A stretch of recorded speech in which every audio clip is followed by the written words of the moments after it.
pamalandong sa pulong sa Dios sa kabuntagon. Sliced bread, dawata ug kana ang pulong sa Ginoo.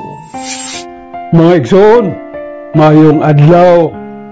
Ani ana usab kita sa atong buntagong tulumanon ang sliced bread. Agosto 8, 2025. Feast of Saint Dominic Priest.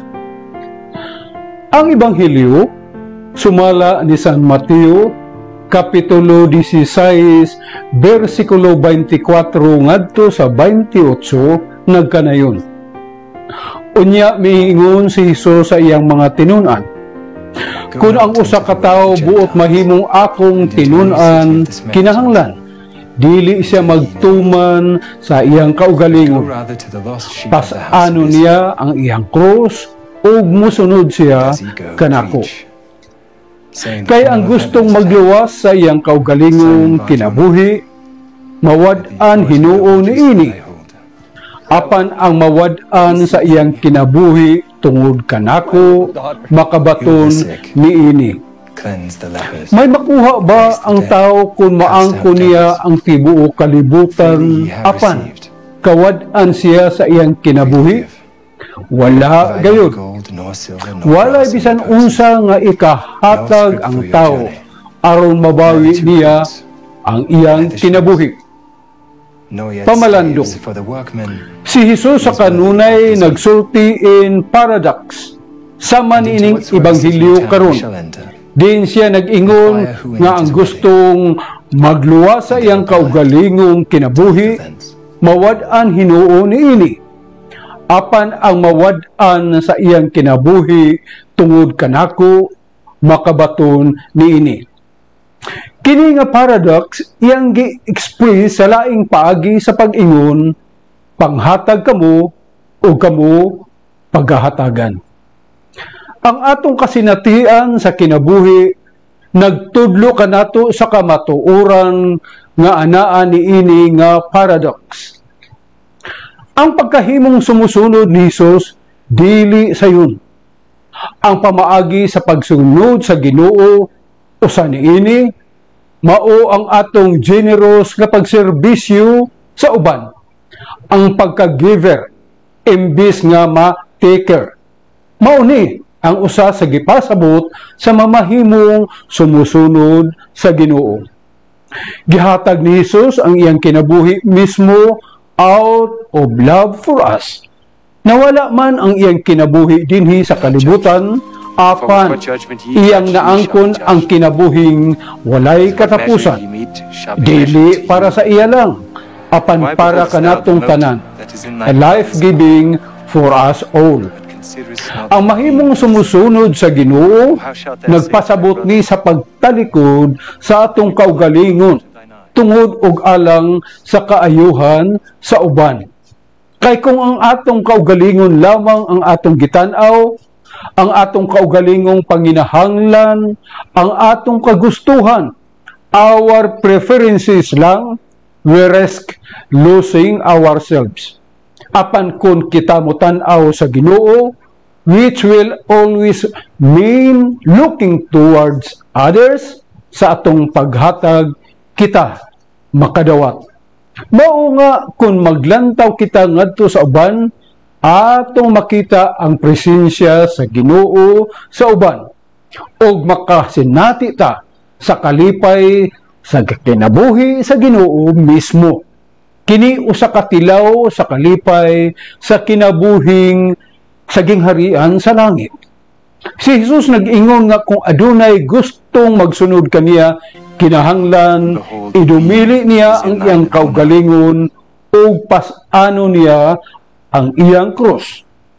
Ang pagdumili sa kaugalingon wala kaayo mauso karon nga panahon. Mas lagmit ang maisgutan mao nga kun unsaon pagkabot ang mga gitinguha sa kinabuhi. Sa pagdumili sa kaugalingon, wala nag-ingon si Hesus nga wad-o nato ang kalipay or fulfillment sa kinabuhi. Ang atong i-deny sa atong kaugalingon, mao katong gitawag nga false self, ang kinabuhi nga self-centered or egotistical. diin ang tanan nagtuyok-tuyok lang kaniya. Ug ang gusto mao nga ang tanan nakasentro sa iyang kaugalingon ug padayon nga nagpangita sa iyang kaugalingong kalipay ug katagbawan.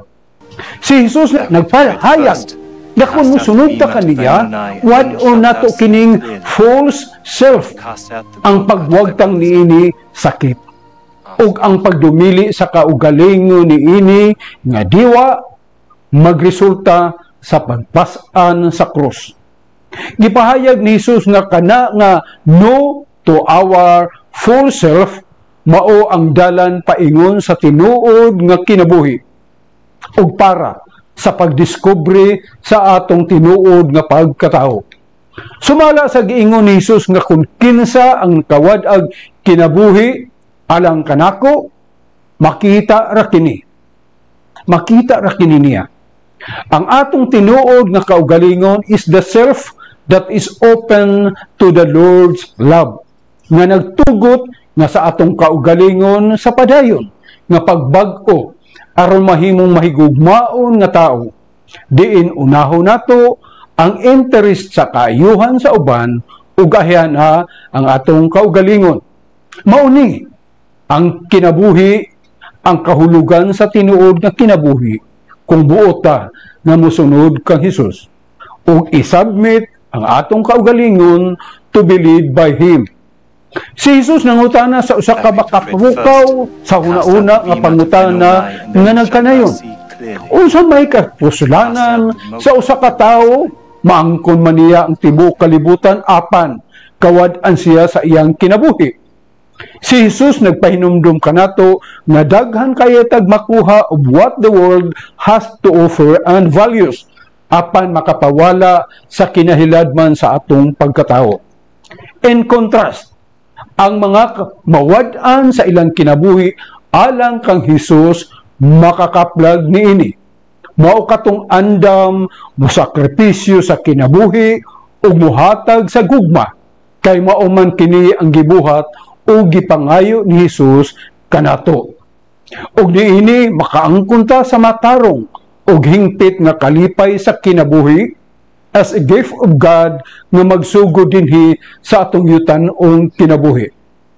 Ang mawad-an sa iyang kinabuhi tungod kanako makakaplag niini. Gihinuktukan o gipamalandungan nako kini. Ang Dios is asking me to give up everything. The worldly things nga dili niya kahimutan and not pleasing to His sight, to align myself to His purpose and to surrender myself, allowing Him to lead my life. Remembering that following Him is not for something nga may gusto kong pangayoon ug angkunon kaniya. Kay kun himuon lamang nakong basihan ang pagsunod kaniya sa kun unsay akong madawat, none. I end up glorifying myself instead of dying myself. Ug sa katapusan igsuon, unsay anaa sa imong kaugalingon nga kinahanglan imong i-deny ug i-surrender ngadto sa Dios.